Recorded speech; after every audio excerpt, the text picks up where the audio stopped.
right. Climb traffic, sling 7788, taxiing holding point 23, Calandra.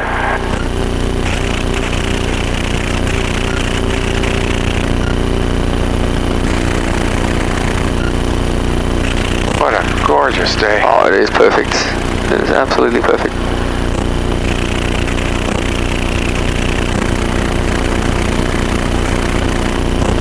Okay, so for the emergency procedures, if we experience engine failure before takeoff speed, we'll immediately pull throttles back to idle, come to a complete stop as quickly as possible. If we have an engine failure after takeoff, we'll maintain runway heading, look for an appropriate place to land below 300 feet. Above, was it 500? Yep. Above 500 feet, we'll see about returning to the airport. Otherwise, bring it down safely in an area. So we're using 23 today, so specific to runway 23, we could, about 500 feet, we could turn right and make runway 12 quite easily. Yep.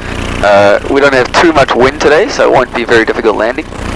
And it is favouring going back towards the runway, so that'll push us towards runway 12. Okay. So that again, that would be a right-hand turn. Yeah. And I've done it for practice at about 600, 700 feet. Power back to idle, nice right-hand turn. And you're pretty much on base, runway 12. And it was a very easy landing, plenty of altitude, plenty of airspeed. But yeah, below 500 feet, there is some land development that they've flattened out some area, and that might be a good option. Or there's a big bunch of trees and like a circular pattern. Either side of that is open field. Alright, we're going to enter and line up runway 23. Brakes off. Calandra traffic. Final. Sling 7788 entering and lining up runway 23, Calandra.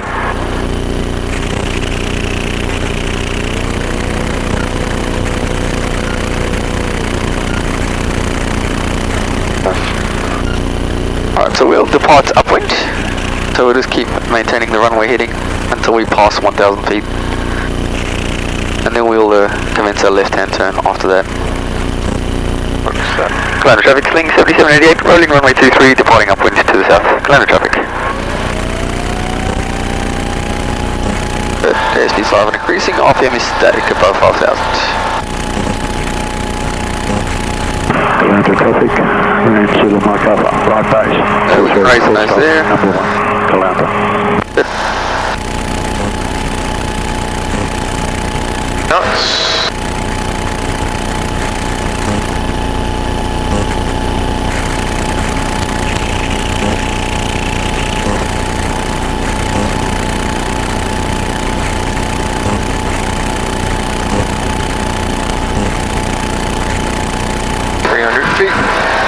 Up. Oh,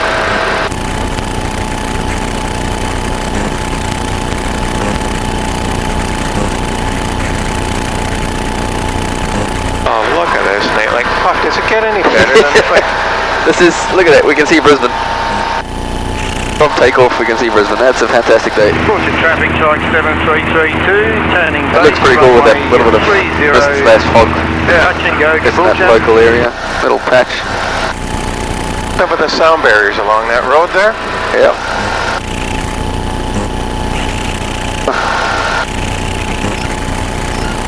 Alright, so yeah, at 1,000 feet, we'll commence a left-hand turn for the coastline.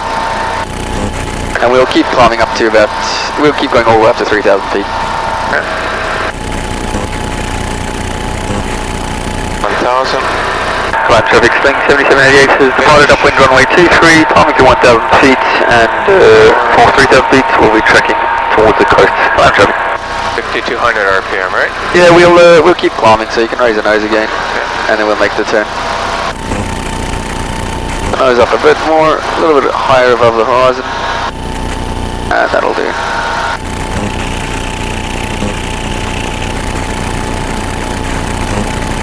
Calandra traffic, Zulu Mike Office, backtracking 23. Right. We'll roll out there. And then we'll just keep trekking towards the coastline and keep climbing to 3,000 feet. So it's been 2 weeks since you last flew? Yeah. Okay. We'll keep booking it in every week so we don't miss anything. Yeah. Because it's just easier to stay current. You know, if we're doing it every week. Yeah. Stay full stop, runway 23, contact.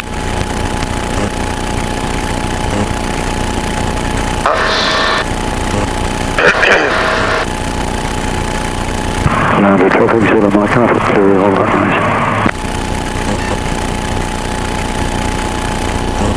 Moments like this, I think that I'm meant for steam. Yeah.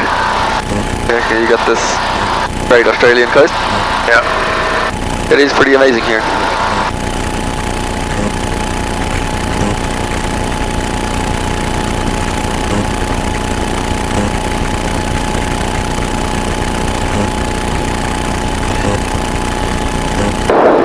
Yeah, being able to train here on the coast, like on the sunny coast, is just Whiskey is on a low base, runway 30, absolutely fantastic. You look like at Kelowna, the location, Yeah. that's a selling point in itself. Oh, absolutely, absolutely.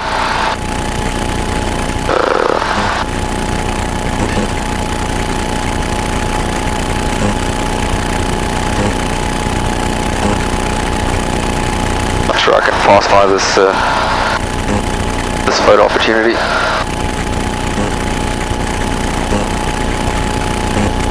Should we be doing the checks every 500 feet? Yeah, every 500 feet, lowering the nose, checking temperature pressures and traffic clearance in front of us.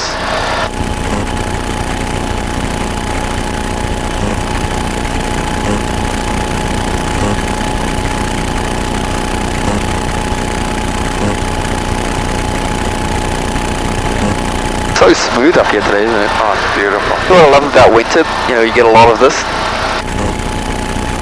And then it's winter in Queensland, so it's not that cold either. Yeah. Right, we'll roll out there. 3,000. Now this plane is pretty good at, or efficient at cooling, so we generally don't have to worry about the temperature in a climb. I've never seen it get too hot. I've climbed all the way up to 8,500 feet. And that was in summer. Alright, and bring the RPM back to 5,000. Runway 23 for contact. Roger, traffic, charge 7332, turning base, runway 30, Caboolture. Alright, so we're gonna, every time we do stalls, we have the mnemonic hassle. Now an easy way to remember hassle is just to go, oh, stalls are a hassle. Yeah. Because they're not exactly, you don't ever want to stall. So they're a hassle. And that's, Right. Yeah, that's an easy way. Yeah, so, yep, so we just run through all of that. Airframe? So flaps up and the gear is secured. Yep. Or fixed, one of the two. S. So the first S is switches. So all our switches are on. Fuel pump. You'd never do them without, you know, the appropriate switches on. And then the second S is security. Okay, so hatches are secure, harnesses are secure. Yeah. E is Engine. So all the temperature pressures and the green. 7332, turning final. and then last one is location. Is that when you do the 100 meters? So location is not over any populated areas and no mountain terrain. And there's a second L which is a lookout.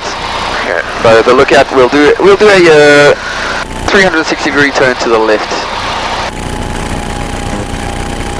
The RPM done. Altitude. 360 degree to the left. So clear right, clear center, clear left. And raise that nose a little bit. There we go. And we'll just follow that horizon through the turn. Try not to enjoy the scenic value too much. Yeah, right. Like saying don't drink that beer that you put down in front of you. Yeah. It's just incredible. I've probably got 1,000 photos on my phone just of this coastline. The RPM is coming down, bring that back up.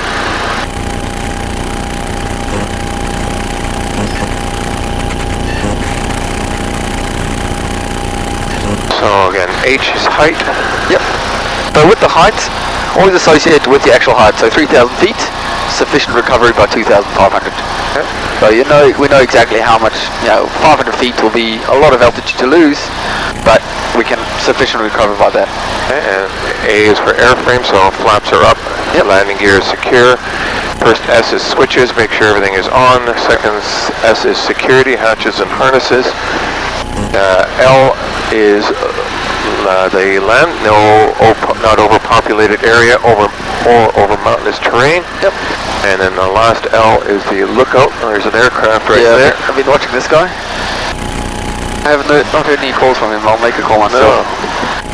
I think traffic, Barbie traffic, Sling 7788 is approximately 2 miles to the southeast of Roy's Orchard, 3,100 feet. I will be conducting stalls for the next 30 minutes in the area over the coast. Commander Barbie traffic. Okay, lookout is complete. Cool. Alright, so I'll demonstrate the first one. Yep. Yeah, eyes control.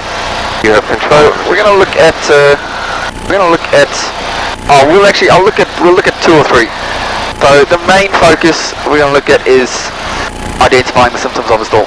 Because obviously you never want to accidentally stall an aircraft, because that generally means you're not paying attention to the aircraft. So we're gonna look at the symptoms of a stall while we do one. So this line myself up with the southern edge of Bribie Island, and that's going to be my reference points. Maintaining a nice straight reference point also helps you prevent from, wing dropping one way or the other. And if you don't correct that, it'll inadvertently spin. So we don't want that either. Alright, so I'm going to bring the power back to idle.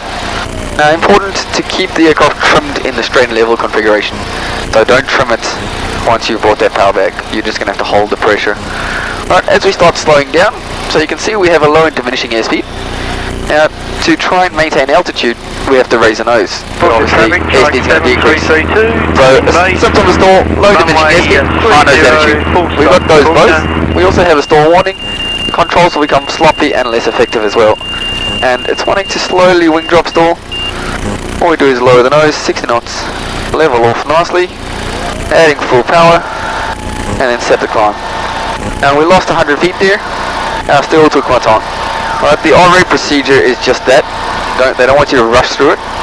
They just want you to demonstrate that you know the procedure of recovery. So pull back, notice that you're entering the stall. Yep. When the nose drops, 60 knots, pull back, level off, then power. That's correct. Yeah, so pull back, level off, power. Yeah, that's right. Not so power. it's always nice steps. Level off, then power. The reason for that level off, then power, because generally if you think about when you may possibly stall, low airspeed. When do we have low airspeed? Landings, takeoffs. We're low to the ground. If you have the nose down and you go power, you're going to fly yourself straight into the ground. So, level off, power, then set the climb. That'll, keep you away from the ground. Nose drops, level off, 60 knots, power. Yep. Alright, so I'm gonna now show you just how far we can take it. Alright. So a lot of people are apprehensive with stalls for a good reason, but they also go, oh, I hear the stall warning, they just drop the nose. It hasn't actually stalled. So you have to recover a stall, you have to let it stall. I'm going to show you how far it will go before it really just decides, nah, we're done. I'm not going to exceed that critical angle, I'm just going to exceed our stall speed. Just to sort of prolong. Now if you have a look at our rate of descent, we're not flying anymore, are we? 800 feet now. We're really dropping out of the sky, aren't we? Yep, 1,000 feet per minute. It's safe to say we have actually stalled as such, because we're not really flying anymore. But as you can see, the Sling is actually really good at making it look like you're still flying. Yep. Or you can feel it. You can feel the boat. Oh, absolutely. But I'm doing everything I can possibly do here to keep it level. But I'm not keeping altitude, am I? Nope. So we're definitely falling out to the sky. And I'm holding a lot of back pressure. I'll just release that back pressure. There we go. It's recovered itself. So they're very good at recovering. Very stable aircraft. All you have to do is release that pressure. So again, 60 knots before you put the power on. Absolutely, yeah. And 500 feet, that's a lot of altitude to lose in a very short amount of time. You need to have recognized that, yep, you've stalled. If you're trying to fly at a very low airspeed, but not recognizing that, you're very close to a stall, you could possibly stall. If I had, my feet were working quite a lot to keep the wings level there. If, a less experienced person, they would have wing dropped very quickly. It was every time it's slowly, I was just fixing with opposite rudder, keeping the wings up with my rudder, and then balancing a little aileron. Just trying to keep it at that point of, it's stalled, but I'm still keeping it level so it still feels nice and comfortable as such. That we could see. We're absolutely falling out the sky. So very important to recognize the stall. Now, if you're approaching a landing and you're kind of, this is not good, we're getting slow, I'm still trying to keep it, don't bother, just full power go around. Because, it's going to take a lot of, I would never try that on a landing myself. Even though I've got the experience, it's far too dangerous. Oh, exactly, it's playing with fire. Yeah, exactly, it's far too dangerous. Rather come back, approach at the proper speed. Just like a takeoff, if it's getting too slow, lower that nose a little bit. Allow the aircraft to build up some airspeed, because it's going to stall. And on the takeoff, with the stall, you've got a high nose attitude, you're going to drop. So, we'll have a look at that, so you have control. I have control. Alright, we'll go straight into one, so you can decrease the RPM to idle there, keeping the nose level and holding that pressure. So we wait for that airspeed to start slowing down, and then we raise the nose slowly. Now, it's pretty much a constant pullback. You're going to notice the stick's going to be far back. So you can keep pulling back there, keep pulling it back. So we're just going to keep raising that nose. Alright, when it does stall, you're not pushing forward, you're just releasing the pressure you have. So hold it there. There's 60 knots. Now level off first, then full power, and then climb out. So you can actually feel like you're starting to slowly lose the command of the aircraft. Yeah. It's still, the sling is pretty good. It still has good command at slow airspeeds. But you can bring the power back there. And we'll do one more in this direction. So power all the way back to idle. Now this time I'm going to get you to raise the nose quite a lot more. We're going to really get it to a really high nose angle attack. And then again, when it does stall, just releasing the pressure and not letting go or pushing forward. There we go, you can feel that, can't you? So 60, raise the nose first. Raise, then full power, and then set the climb. So 20 feet. Yeah. As you can feel, there's not really that much to it, is there? No. If you know the recovery, it can be as easy as that. Alright, we'll level off at 3000, so you can lower the nose, and we'll turn around and track north up the coast. Okay, we'll do a left-hand turn, so clear right, clear center, clear left. High altitude. Yep.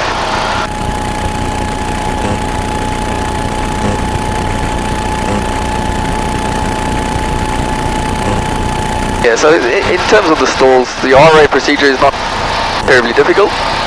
To do an actual powered-on recovery, it's just you speed that all up and make it one nice smooth movement to minimize height loss. But obviously, if you're landing and it's about to stall, or it does stall, you do need to minimize height loss because you don't have much of it. Traffic helicopter, uniform Delta Yankee, turn base. You saw how quickly we lost 500 feet there. Yeah.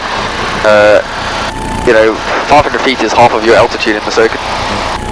That's a lot of altitude to lose unintentionally. I've had one student at wing drop stalled, he panicked and went full aileron. So that just made it worse. Dropped the other wing. Yeah, made it infinitely worse. By the time I was on the controls and recovered it nicely, we had lost 1,000 feet. And that was a very, very short amount of time. Because the plane just, it wing dropped, and he went full opposite aileron, and it just did that. So then I had to get back on it with rudder, neutralize the aileron, turn us around, and then start pulling up. And that brings me to a very important point. You notice when we stalled, the stick was quite far back. Yeah. That stick position almost determines that you're going to stall. Doesn't really matter in what direction the nose attitude of the plane is. If your stick is really far back, there's a very good chance you're going to stall the aircraft. It's a very, very important note. You might be landing, you might have the stick really far back. That's an indication that you're close to stalling. Yeah. Now, if you're just about to touch the ground, it doesn't really matter because you're going to touch the ground. But if you're still too high and you're flaring, the plane's going to stall. Maybe better idea to go around. Just go around.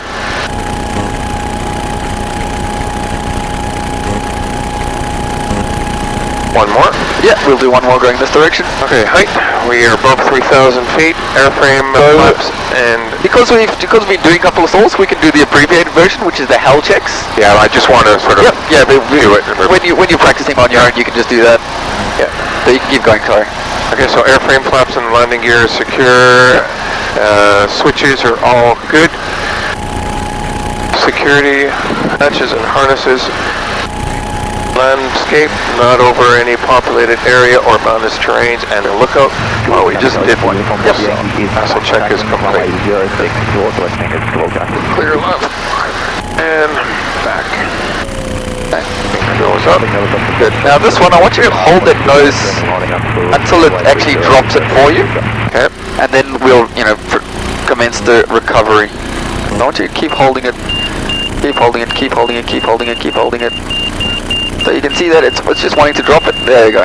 It's absolutely stalled. 60 knots. 60 knots, level off first. Level off. Then full power. Full power. Then set the climb. So you can really feel the plane's telling you that we've stalled, and it's just sort of like forcing the nose drop. Yep. It's partly an inbuilt design feature for the nose to drop in a stall, because that's the recovery. Okay. So they've put the center of gravity slightly more forward, so that when it does stall, it automatically drops for you. Try for one more. Yeah. We can do 2 more, 3 more if you want. Power back. Start pulling the nose up. Airspeed is dropping. Keep pulling back. Keep pulling back. Keep pulling back. Keep pulling back. Keep pulling back. Nose drops. 60 knots. Level off. Full power. Perfect. And then nose up just a fraction for that climb. Good. Very nice, man. Very, very nice. Pick it up very quickly. Yeah, obviously the more you do it, the more you can feel what the aircraft's doing. Clear.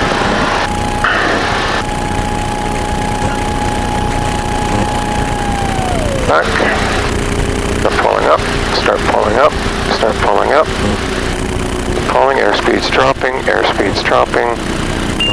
Pulling, pulling, pulling. Nose drop. A little bit further down. There we go. Good. Level off. Excellent. Full power. Good for climb. Good. Very nice. So you can see generally the critical angle is 15 degrees. You can see we're exceeding that. Well, it's funny, like you said, it doesn't want to stall. Yeah. It's like, no. Yeah, the slings, they're well designed aircraft. Very well designed.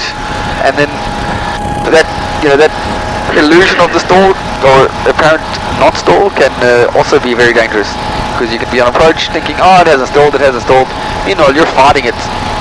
And it's just wanting to maintain. Eventually, it just has no lift over the wings. Bang, you're gone. Yeah. Kind of like that Sling 4 that happened a year and a half ago. Or almost 2 years ago now. He just did not recognize that he had stalled. Now, again, pitch is the rate of descent. No, pitch is the nose attitude. Yeah, and then power controls the rate of descent, right? Yeah, that's correct. Yeah, so pitch controls your airspeed, and power controls your rate of climb or rate of descent. Make a call here quick. Current traffic swing 7788 is a beam noise altered to coastal level water 3,000 feet, inbound Calander. So airport's at our 11 o'clock. Yep. Runway 23. So we'll probably, we can start a descent here. And we'll descend. Fling 8514, exiting the holding point. We'll descend all the way to 1,000 feet while we fly in. We'll maintain our airspeed, so you can lower the nose of it, and you can keep the power back about 4,000 RPM.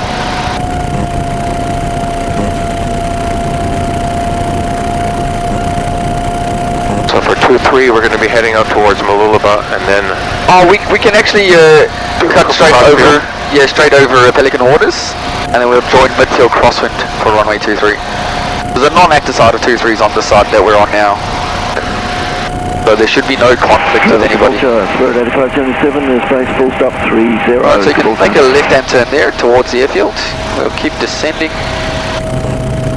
Traffic, So then we're going to do midfield cross and then turn right onto downwind. Yep, that's correct. Very good. And roll out there. And we're going to track perfectly straight for the end of runway 23. And we're going to fly straight over the end of runway 23, which is, the threshold of runway 05. Yeah, that's a perfect midfield crosswind join. Fine, traffic swing 8514, rolling runway 23 for an upward departure, south and east, climbing to 1500, Roger. Now, if we are too far to the left, there's a very good chance that 8514 would be climbing towards us as we're... But they're departing, so they're going to go to 1,000 feet as well. Yeah, so they're going to be coming right to left, right? Yeah, that's correct. So there'd be a very good chance if we're too far to the left on normal crosswind that they could conflict with us.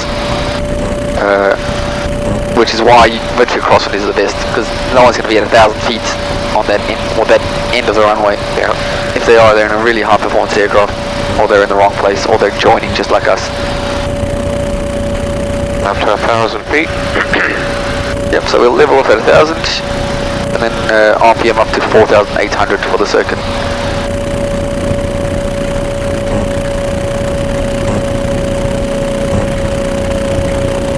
There we go, you can increase the RPM. 4,800 you said? Yep. And keep the nose slightly up. There we go. Altitude. Caboolture, good 800.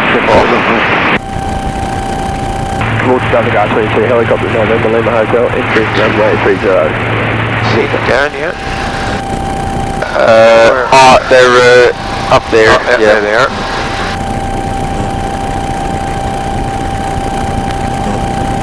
Traffic Sling 7788 is on the non-active side runway 23 and expected to join with Bill crosswind. Commander traffic. Alright, so the wind is blowing us from left to right, so we're going to have to turn slightly a little bit more to the left just to hold off the... That'll do. Just going towards the end of 2-3. Yeah.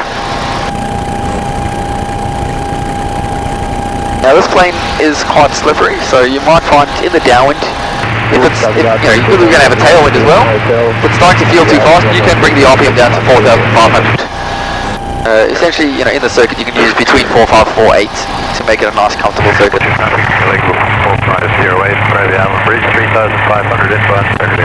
Alright, so he's departed, there's no one else in the circuit, so we have it to ourselves for now. And keep that left wing down, we are still drifting a little bit more to the right, so a little bit more to the left.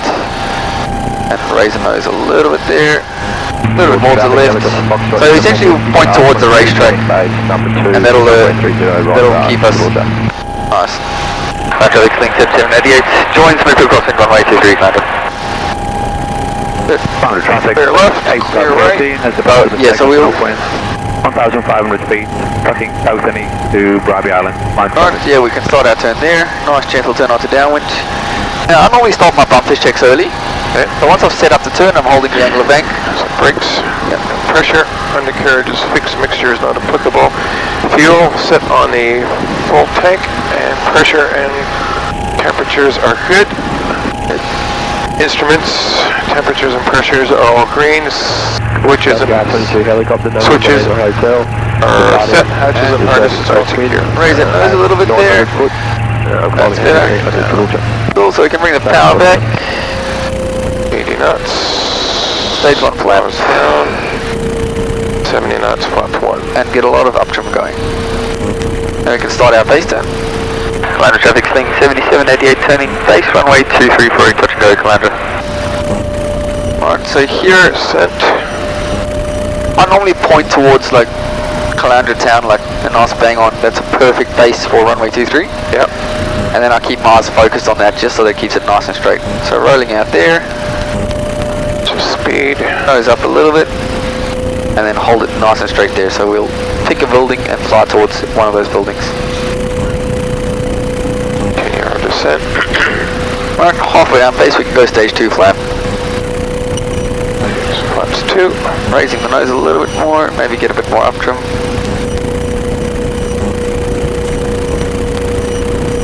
Good. Alright, clearing left, center, right. And starting a gentle turn onto final approach.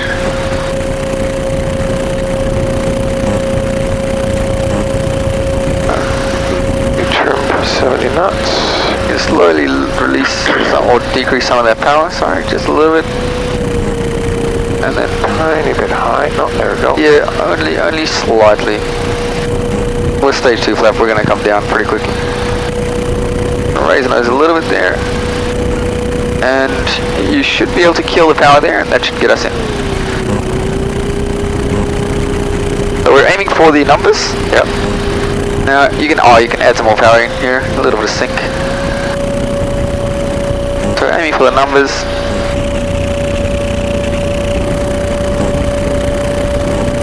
Alright, you can kill the power there. That'll get us in. Keep the power off, keep the nose down. Keep it coming down. Slowly leveling off as the end of the runway. And now just keep trying to hold it off. A little bit more right rudder. Not too bad. That's one. Full power, a little bit of right rudder. And nose up. Good. A little bit harder on that one. Yeah, not too bad. Not too bad at all. I barely did anything on the controls, so that was mostly you. About 95% you.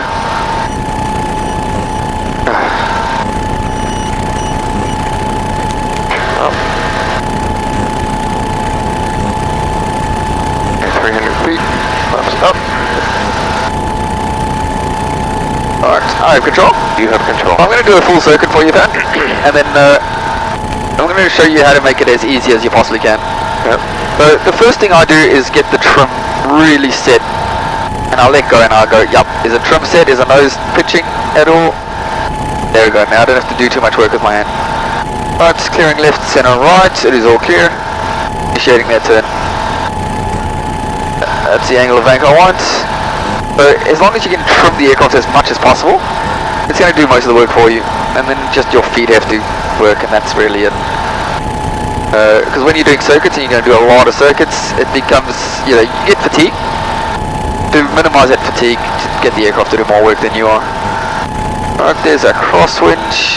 We're 1,000 feet, nose down, power back, clearing left, center, right, and turning.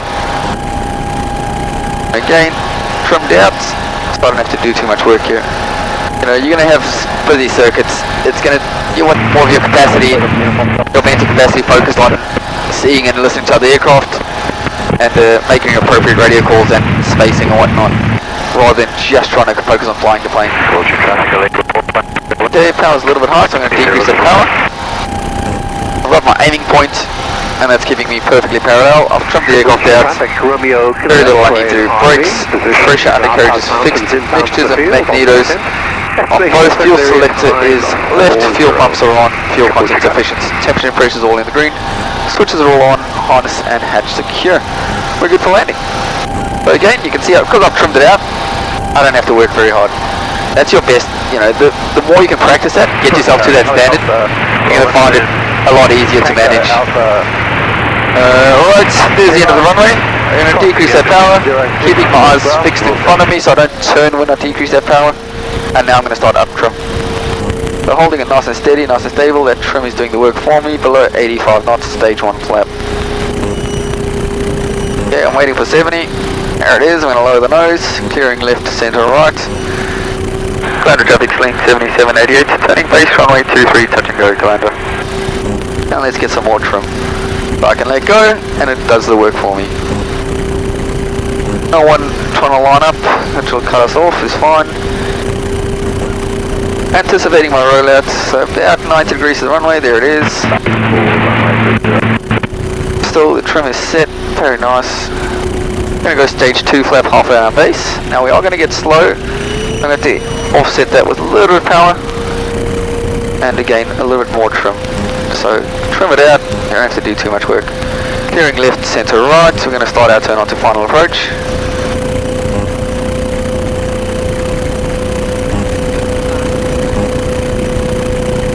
So the turn, you want to always measure the turn, so by the time you roll out, it's perfectly on center line. 72 extra Bravo Mike, taxiing for runway 23 for the training area, Calandra. Yeah, we're getting a little bit fast, so I'm going to decrease the power and try and keep the nose in the same attitude. Alright, making sure that we fly attitudes makes it a lot easier, a lot more stable approach. Now, we're on final approach, airspeed's good, I'm going to add a little bit of power because there's a bit of sink here. And I'm going to straighten us out with some rudder, so a little right rudder added there. Airspeed's good, approach is good, a little bit of sink there, so offset that with some power. Okay, power's off, we're definitely going to make it, keep it coming down, slowly leveling off, bringing my eyes to the end of the runway, and now just staring at the end of the runway. I'm gonna try and keep it in the air as long as I can. I don't want to land this plane. I want to keep flying. Oh, damn it, I landed. There you go. Nice and slowly, nice and smoothly. A little bit of right rudder. And up we go. So your goal is just to make it easy.